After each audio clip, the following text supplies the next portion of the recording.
1970 ஒரு டன் கரும்பு 90 ரூபாய், வாத்தியாருக்கு சம்பளம் 90 ரூபாய். இன்னைக்கு வாத்தியார் 36,000 ரூபாய் வாங்குறாரு. என் கரும்பு 2300.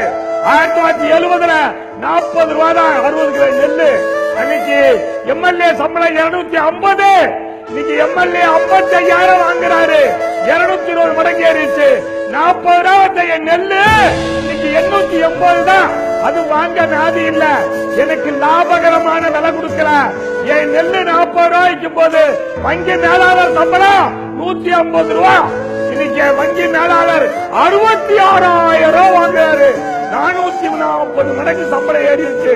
எனக்கு நெல்லுக்கு 22 மடங்குயா. யாருக்கிட்ட போய் அழுவுறது? எங்க போய் அழுவுறது?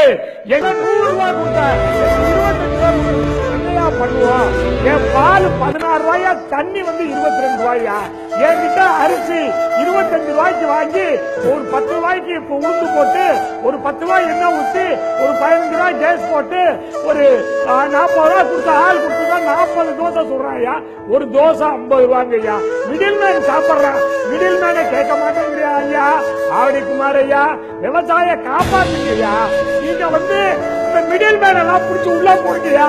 தக்காளி 30 ரூபாய்க்கு வாங்குறாயா, 100 ரூபாய்க்கு விற்கிறான். மிடில் மேனை விட்டுறீங்களே, விட்டுட்டு விவசாய பாவம் அவன் என்னதான் பண்ணுவான்?